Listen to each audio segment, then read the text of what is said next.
Here we go. Here we go. Welcome back to JB Reviews. The discussion continues. Gas or diesel? I have the 5.3 liter and the 3 liter diesel. I borrowed these trucks from Jerry Seiner Chevrolet here in Salt Lake City. Be sure to check out the inventory. These two 2025s are available. Let's go ahead and drive the 5.3 liter first, because we're gonna do a 100,000 mile cost estimate just for fuel mileage, and maybe in the future I'll do one breaking down maintenance, all that good stuff. So be sure to subscribe to the channel. I just reset the fuel mileage and we're gonna get on the highway.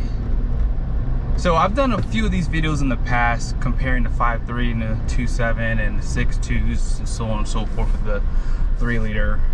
So most of you guys know why I do these tests. I am a diesel fanboy. Like, I don't understand why manufacturers don't have a diesel in every single vehicle. Oh, I know why. It's because of the government. They basically are strong-arming the American people, and they've added stringent emissions crap to these trucks, and so it doesn't make sense to have a diesel or to build a diesel engine, because it's going to have issues over the course of time. So longevity is not going to be a part of the package all the time, so long as you know how to maintain it yourself. So the 5.3 does remain a popular option for some people, because this engine does get decent fuel economy if you do a lot of highway driving. That diesel is going to be more so for those really long hauls, obviously on the highway, and they are better in the city too. Unfortunately though, as I said, the emissions crap. Now, because I am a diesel fanboy, I put the diesel at a disadvantage, because that truck has off-road tires. This truck here has Michelin tires, so I can't be biased, right? I'm gonna do this test obviously the same. That's why I do the exact same drive on the exact same day, just shortly after each one. And me driving the gas truck first means that it's gonna get a little bit hotter throughout the day, so the air is not gonna be as efficient for it later on. So yeah, with that being said, I think that the gas engine is a great option still, but the diesel just makes way more sense despite the emission stuff. And this truck has great low end torque. I've done some towing videos. I actually did a towing video last month on this truck, and it shocked me. The 5.3, despite the power output compared to the Ford's EcoBoost and, you know, even Ram's new Hurricane, I haven't towed with one yet, but comparing it to like the PowerBoost, EcoBoost engines, this truck actually dominated, going up a 6% grade, towing almost 10,000 pounds. So don't sleep on this engine. So yes, I think that this is still a great option. But as far as the tires go, these are the Michelins, as I said earlier, and they have virtually no road noise. Virtually, I'll say that, because yeah, you're gonna have some of that here and there. But yeah, let's go ahead and get over here real quickly. I want to drop down. No one's in the left lane, so I can do that. So if I do like a 50% acceleration, yeah, that's where this engine shines. I think that if you need to pass someone at the higher speeds, this is going to get you around someone a lot quicker compared to that diesel. See, that diesel has that great torque off the line, right? But it doesn't have the horsepower this truck has. So in these higher speeds, I feel like the diesel does feel just a little bit more sluggish from what I've seen in the past. But yeah, this truck is comfortable. They're gonna ride about the same. Like I said, the other one does have off-road tires, but that should affect fuel economy slightly, but probably not enough to make you want to buy this over that, because again, I still think this is going to lose pretty badly, and you're gonna spend a lot more money over the course of time getting the V8.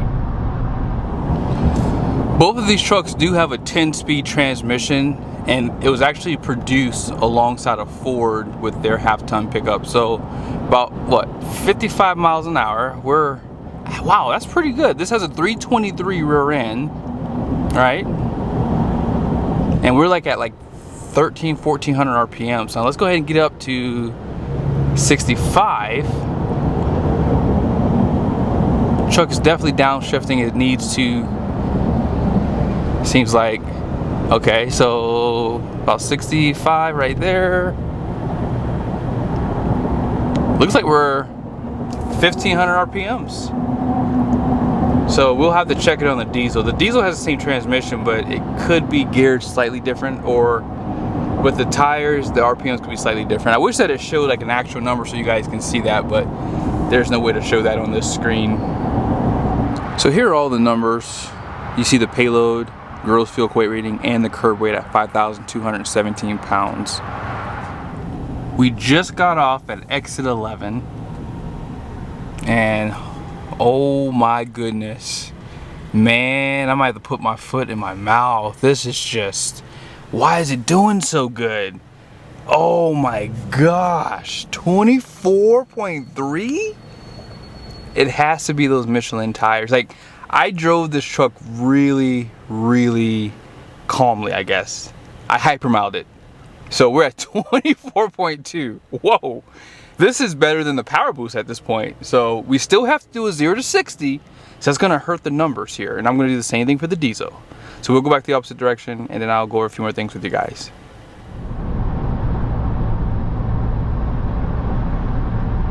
$63 decibels. 67 to 65 kept fluctuating. And then back here,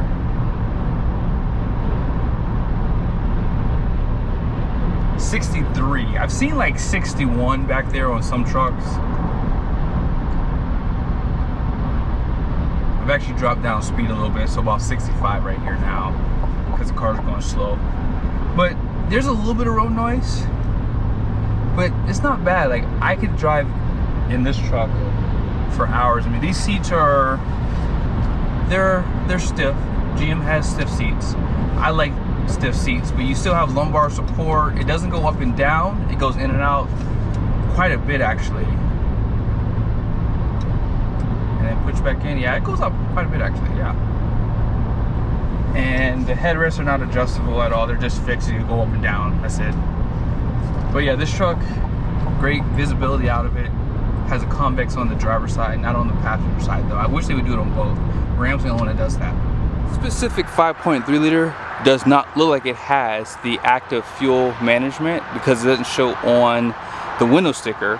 This is a V8 engine, naturally aspirated, 355 horsepower, 383 pound-feet of torque. Let's see how it accelerates. Here we go. 30. 60.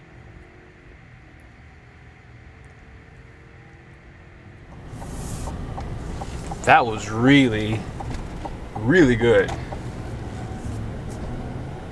8.28 seconds, about 4,700 feet above sea level. So you're gonna lose a little bit of performance because of that. 21.4 MPG. We drove 15.7 miles. Not bad. Let's drive the diesel next.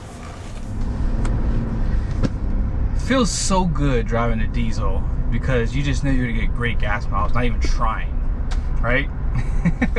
I'm just kidding. But there is definitely a difference though in how these trucks perform. One thing I like about this truck already, see if you can hear it.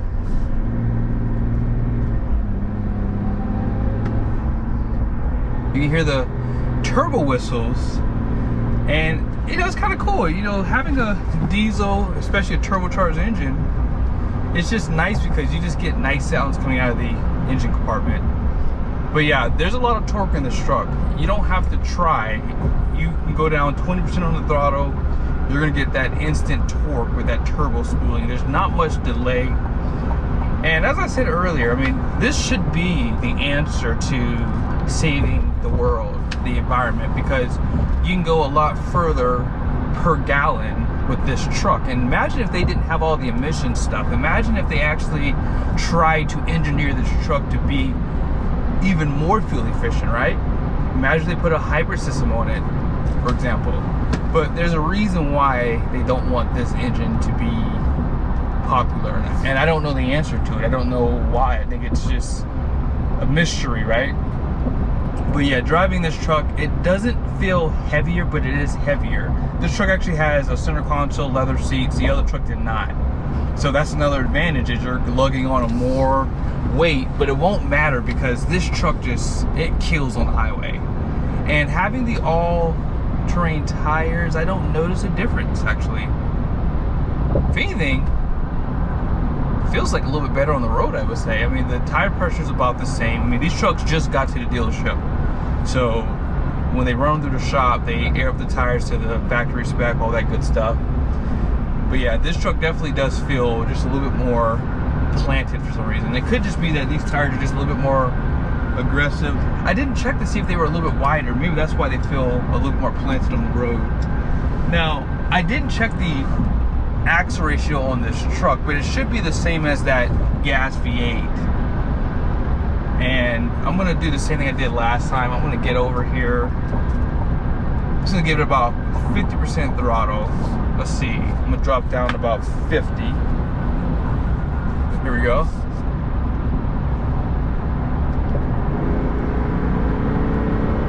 See, at these higher speeds, that's where the diesel does suffer for like getting around a car. Like if you need to pass someone, you're gonna give it more throttle. Like I actually gave it almost 100% just now. And that's because it has 305 horsepower, right? I mean, and it's turbocharged, so there's gonna be a little bit more delay there, right? Now for both trucks, I did turn on the auto full-wheel drive, and then I turn it off in the same spot here. I forgot to turn it off. Some people will complain about that, but it doesn't matter. The all-wheel drive doesn't make a difference because it's not needed, right? So it's not gonna come on. Let's go ahead and check out the RPMs next. It's about 55. It seems like we're about the same. I gotta get up to 65 though, because cars are coming pretty fast now. So 65. There it is, it just dropped down. About 1500 RPMs. It's about the same. And as I said, the 10 speed's the same, so I don't even have to look. This definitely has a 323 rear. If it was a 342, which there was a time where you couldn't get the 342. I'm not sure if that's the case today. I don't really do a lot of videos on these half tons, but for 2025 I'll start doing more of them because I'm pretty sure we're gonna see something new really soon. If not 2026, probably 27 we'll get a brand new Silverado half ton. But we should be to the midpoint in a second, and I'll show you guys the midpoint fuel economy. Here are all the numbers on the door for the diesel. 7,200 pound gross fuel weight rating. Payload is going to be 1,703 pounds, and curb weight is slightly higher at 5,497 pounds. I really am impressed by that 5.3 liter V8. I really am. I did not expect it to do as good as it did. And I will say that the temperatures are, I think it's 75 degrees. Yeah, it's 76. So it was a little bit, I think it was like 73 when I started with that 5.3. So it's going up 3 degrees.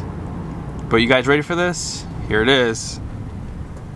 Just came to a stop. 29. It did good. But this truck is capable of getting 30 MPG. I've actually had guys tell me, even after about 10 to 15,000 miles, them getting just a little bit better fuel economy, you know, with the diesel, like as it starts to break in. And so you guys just saw that just now. Now I will say it's dropping considerably. I did actually kind of go through this light a little bit quicker with the gas V8, but I'm not making excuses. I'm just saying I just go through a little bit quicker. And yeah, we'll see how it all shakes out though, because you guys kind of know how this is going to end. I mean, this is going to get better fuel economy, but how much are you going to pay over the course of 100,000 miles for diesel compared to gas?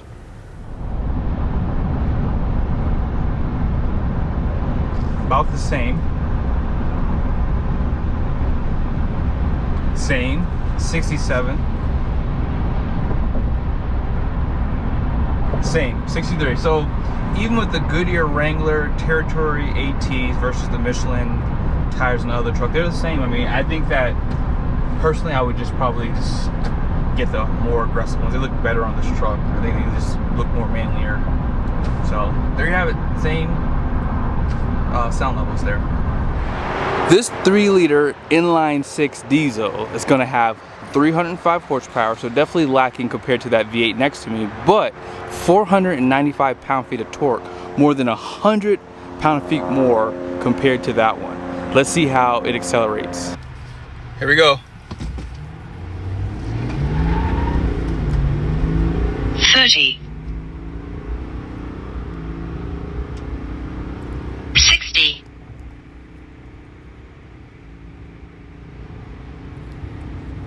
Now here's something I just noticed. The gas truck did have like a 145-degree transmission temp, and the truck has 199. So that's shocking. No difference in how I drove the trucks, but the transmission is running hotter on this truck for some weird reason. Same spot. I'm gonna stop here in just a second, right here.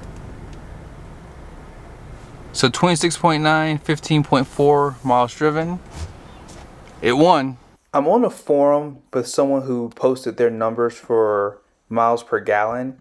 I'm going to use 600 miles per gallon because I've never heard of 1480. That is really, really, really good. So figure 600 miles per gallon and then multiply that by $4.05. I'll show it to you guys in the chart here next. The diesel got 5.5 MPG better. It has more aggressive tires. It's heavier. And all the emission stuff that chokes up the engine. It got 5.5 MPG better despite that. Imagine if it didn't have all of those shortcomings. It would probably get a lot better than what it did on this test. But I think that the gas engine is a good option for some people. I mean, at the end of the day, how much does the diesel cost you? Let's take a quick look. Here it is. That diesel is going to cost you $2,390, and the 5.3 is not base, so that engine is going to cost you $1,595. Wait a minute here. For $795 more, you can get 5.5 MPG better? That's a no-brainer. I mean, I've seen people jump out of one car to another one for less fuel economy and pay way more than that. So at the end of the day, people are just sheep. Because if you want to help the environment, wouldn't it make more sense to just buy a vehicle or create more vehicles that use less fuel, right? Because it's using less resources, which is better for the environment. It just doesn't make sense to me. I think people are just sheep. And I think that's how it all gets summed up, because this makes more sense, but they're trying to push it out because this is the only half-ton truck you can buy with a diesel, which is why this is the only truck I would ever buy in a half-ton segment, because of this engine. Hope you guys liked the video. If you like the content, be sure to subscribe. I will do some testing with the 2.7 up against maybe the 5.3 or whatever. Maybe I'll do a 5.3 against the 6.2 as well. See you guys soon.